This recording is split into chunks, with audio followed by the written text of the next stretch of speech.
Hi everyone and welcome. This is episode 108. It's time to get some paint on the SAS Jeep and also do some paint chipping.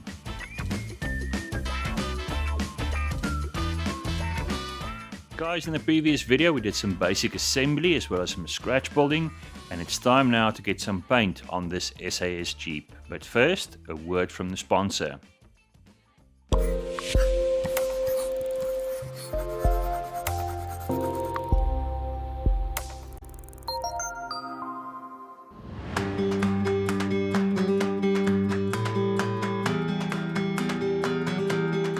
I'm Lindy Swart. I'm the owner of Supernova Studio.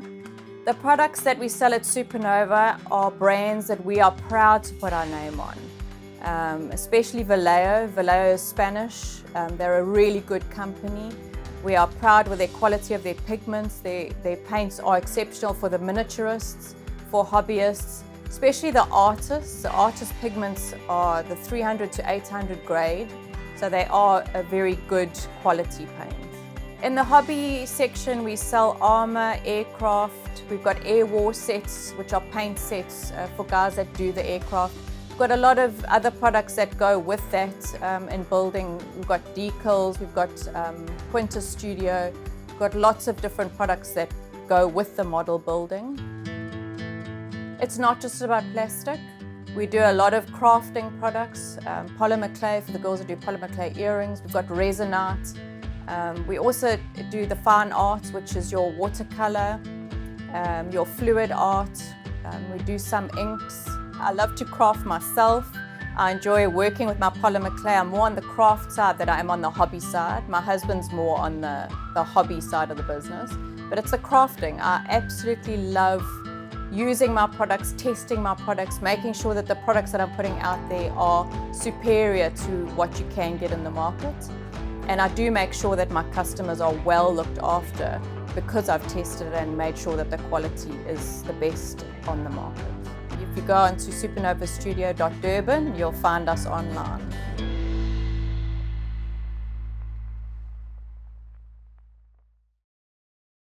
Guys, one small detail that I discovered that I removed by accident is this hinge that can be seen in reference pictures where the bonnet connects to the body.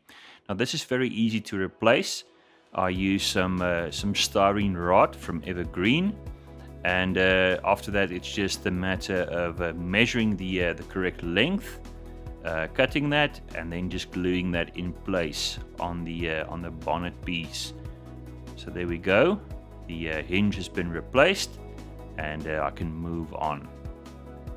I'll be priming this soon, so it's a good idea at this point just to roughen up the surface with some sanding before applying that primer. Remember that in the previous video I also prepared these clear parts as headlights, and it's now time to get some color on this radiator assembly. This will need to go into the front grille.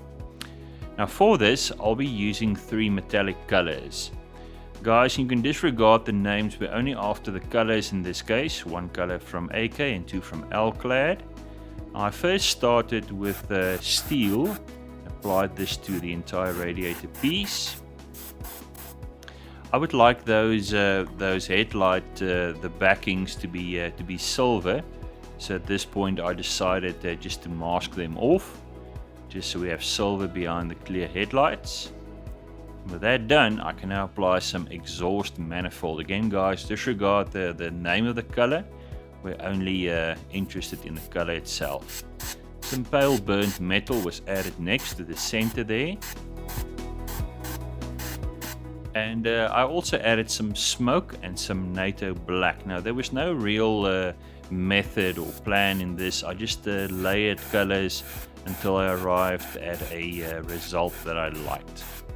This also required some metal shine. For that I used some gunmetal pigment from Ammo Meg in this case, and this is gently polished onto the raised detail of that radiator piece using that cotton bud in a downward motion.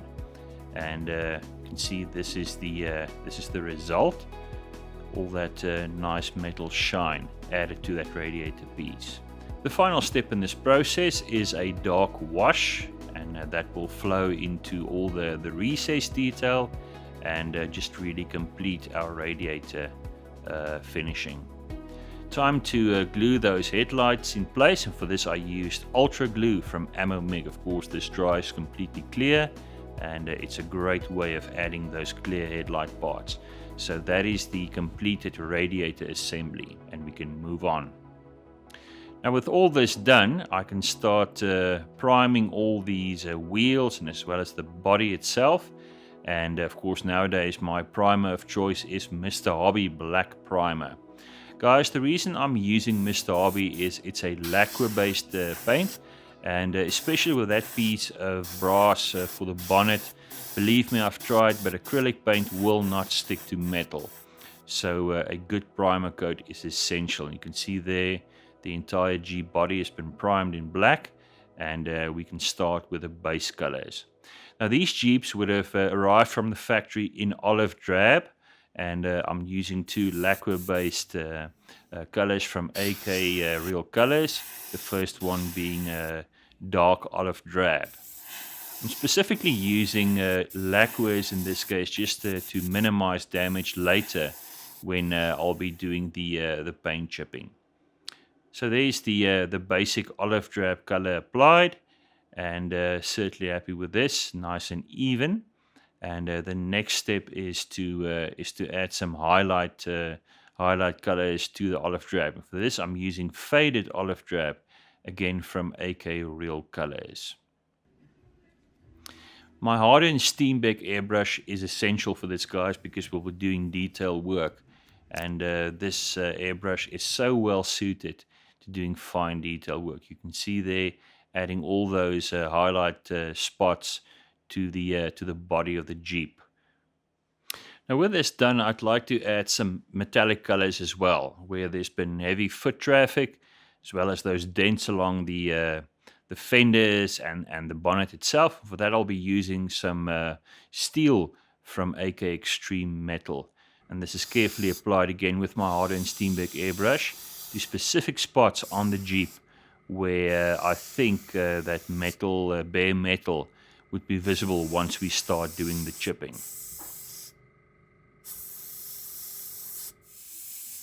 This is also applied to the front grille as well as the dashboard. So guys, that's all the base color done, if you wish, and the next step is just to protect all this with micro flat from Micro Scale. So with all this painting done, it's now time to get some desert colors on this Jeep. Now of course the original reference image is black and white, and the true colors that we used in this case is forever lost in history. However, the early SAS was heavily influenced by the Long Range Desert Group, and there are some reliable resources online and elsewhere that gives us sort of an idea what these trucks were painted in. They experimented with a number of different colors and paint schemes, and I chose a specific one, in this case UK light stone, as well as a sand brown color. And if you look at the original reference pictures, you can see these dark spots, and they are indicative of places where a darker camouflage color was indeed applied. And I think the sand brown color makes sense in this case, and that's the camouflage scheme that I'll be going with. So these are my colors: UK light stone as well as sand brown for the darker camouflage color. However, before I apply this, I need to add some chipping medium, a layer of chipping medium. Now I really like this product from Vallejo. I've used it before. It's water-based, and the important thing here, guys, is to very precisely measure the amount of chipping medium for this to be successful. I work in a ratio of 1 to 2, so 1 part chipping medium and 2 parts tap water, and it's essential that you literally count the amount of drops of each that you add to the mixture. So for every single drop of chipping medium, add 2 drops of tap water. And when you're sure that you've measured this very precisely.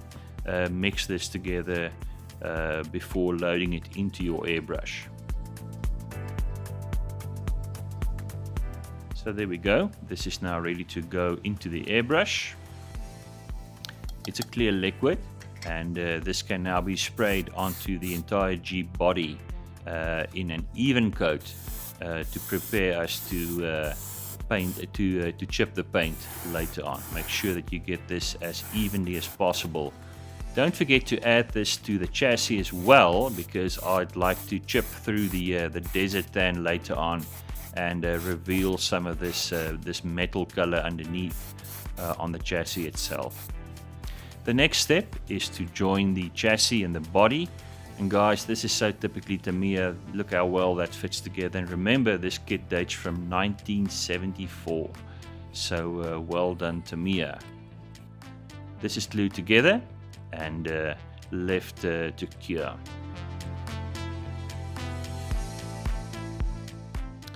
So the next step now is to start applying the base color. And for this, I'm going to use the light stone color from Vallejo Model Air. Of course, with the Model Air paints, they can go straight into your airbrush, and this is now applied to the model in a very even coat. It also needs to be applied to the front grille, as well as the dashboard, which we'll be detailing later on. So getting that light stone color as evenly as possible applied to all the parts that requires color. Next, I'd like to add some highlight spots. For this, I'm again going to use the light stone color, and I'll be adding some pure white. So there's the light stone, adding a few drops of pure white, again from Vallejo Model Air. Just a few drops. Just want to slightly lighten the original color.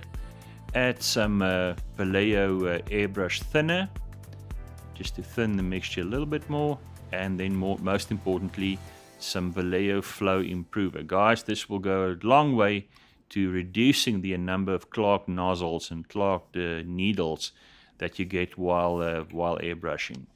So mix this together, get that lighter color, and with a steady hand and my hardened Steenbeck airbrush, I now apply this to all the highlight spots, and this will give a very nice worn sort of effect, if you wish, to the original light stone base color. I really like this approach. I've been doing it on all my models for a while now, and I get some very good results with it. So there you go. That is the light stone applied. You can see already that worn sort of a sun faded effect coming through. Next, I'd like to add some darker shades. So I'm going to take light stone again. I'm going to add dark earth in this case, using the same technique that I use with the lighter color, adding a few drops of light earth, followed by some thinner and some flow improver, and just mixing that together. This will give me a slightly darker color, which I can use for outlines and for shadow areas. Again, using my hardened Steenbeck airbrush, applying this along the edges just to get that sort of an outline effect. And you can see that really brings out the highlight colors as well, and some nice definition added to this paint job. This is of course not something that you rush. You take your time, make sure you have a steady hand, and do this properly. At this point, I can add the radiator assembly to the back of that grill. A few spots of gel type super glue necessary for this. So there we go. And this can now be added to the front of the Jeep. Now, fortunately, I did a lot of measuring before doing this, so it should fit in place very well. And there we go. That is the front grille and radiator assembly added. Guys, now at this point I started adding the camouflage colors, and I made sure to keep my reference image handy and apply those darker spots to areas of the Jeep where I saw them applied to the actual ones as well. Now, I purposely applied this in a sort of an uneven, patchy sort of a sort of a fashion, just to replicate the worn finish that I was seeing in my reference pictures. So a very sparse camouflage pattern applied with my airbrush, and there's the final result. Certainly happy with that, and I'd like to think that this is very close to what the actual Jeep looked like. You can remove that masking tape to reveal the exhaust, and at this stage we're ready to move on to some weathering. Now guys, if you look at reference pictures, you can see that these Jeeps were very worn. There's a lot of chip paint visible, and it comes as no surprise given the extremely violent attacks that the SAS used these for on Luftwaffe airfields. You'll remember that earlier we applied the chipping medium, and it's now time to move on to chipping itself. So for this, I'll be needing some tap water as well as that little tray, and something to scratch the paint with. So for this I'm using toothpicks as well as a hard stippling brush, of which I cut the bristles shorter. So that will be used to scratch the paint with. The method is very simple. Apply some tap water with a brush, just moisten those areas, and then take a toothpick and gently start scratching up the paint, removing the desert colors that we applied earlier to show the bare metal and the green underneath. And this is something that you need to do very carefully, because there's no way of undoing this. Make sure that you remove paint from the correct areas. Take your time, do a little bit of chipping, put the model down, step away, come back, look again, and work your way around the vehicle. This is the front fender. This would have been very worn, and fortunately our mixing ratio was correct on the chipping medium. Also remember to chip the dashboard, which we'll be detailing later on. So that is the result, a very worn paint job indeed, and the exact result that I was hoping for on this SAS Jeep, and this has now set us up nicely to do some further detailing. Now guys, obviously this is not done by far. The next step will be to get some wheels on this Jeep, and that is a topic that I'll be covering in the next video. So do join me for the next one. This is it then for video 108. Please follow me on Instagram. I do frequent updates on all my builds there, and you are guaranteed not to miss a single thing. Thank you for watching.